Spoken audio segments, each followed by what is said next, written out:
झील मैंने मासिक ऋतुस्राव समय कौन पे बाल धुअंती नहीं। बंधुगण, महिला मानकर पीरियड्स अर्थात यह मासिक ऋतुस्राव बोली कहुए। यह एक प्राकृतिक प्रक्रिया जो महिला मान शरीर अपरिष्कार रक्त बाहर को बाहरी जाए। यही कारण यही समय महिला मानक विश्राम नेवा सहित अनेक कार्य करने को बारण कर। बंधुगण, आम पुरातन कालू मान्यता रही कि महिला माने मासिक ऋतुस्राव समय मुंड बाल धोइबा केबे भी उचित होई न थाए। किंतु आजिकाली महिला माने यहाकू एक भ्रम भाव ग्रहण करती एवं निज मुंडर बाल को धोई देई थांती, जहा फल से अनेक शारीरिक समस्या और भिन्न भिन्न प्रकार स्वास्थ्य समस्या देखा देई थाए। बंधुगण, से पुराण शास्त्र हेउ अबा विज्ञान शास्त्र उभय वर्णित रही कि महिला माने पीरियड समय केबे भी निजर मुंड धोइबा उचित नुहे, नचेत यह सेमानक शरीर पई अनेक क्षतिकारक साब्यस्त होई पारे। तेणु सांग माने आसंतु जानिबा महिला माने मासिक ऋतुस्राव समय जदि मुंड धोइबे ताहले एहा द्वारा सेमानकर कौन कौन क्षति हेबार संभावना रही थाए। नंबर 1, रक्तस्राव ठीक भाव होई पारे नाही।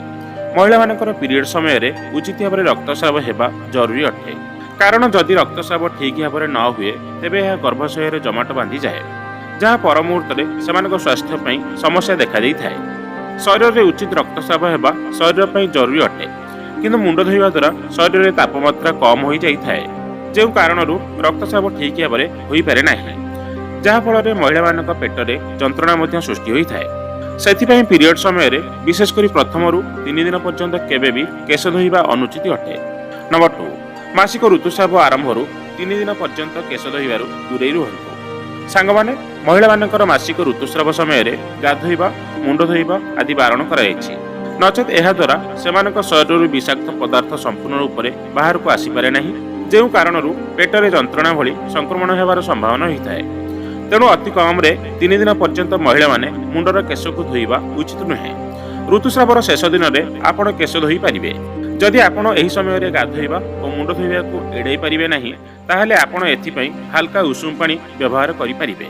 नंबर 3, सांगमाने विज्ञान मतरे जदि ऋतुस्राव समय महिला माने मुंड धोई थांती ताहले सेमानकर अनेक प्रकार शारीरिक समस्या सृष्टि होबार संभावना रही थाए, कारण एही समय जो विषाक्त पदार्थ शरीर संपूर्ण रूप से बाहर को न आसी थाए, सही कारण शरीर में व्याघात सृष्टि होता है। सेथिपई सेमानकु किछि शारीरिक समस्यार सामना करिया को पड़ी पारे, जेपरिक संक्रमण, पेट जंत्रणा, इन्फेक्शन इत्यादि। जदि आपण एही समस्या दूरे रहिବାକୁ चाहुछंती ताहले आपण ऋतुस्राव समय केबे भी केश धोइबा उचित नुहे।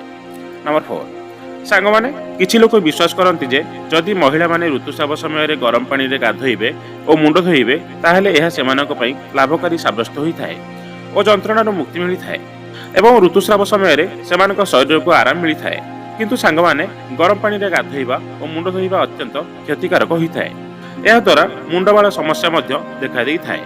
फ्रेंड्स, आपको जदि भिडियोटी भल लगी थाए प्लीज लाइक एंड शेयर करेंगे और आपणकर मतामत कमेंट माध्यम जनवाक अनुरोध। रहुछि। जय जगन्नाथ।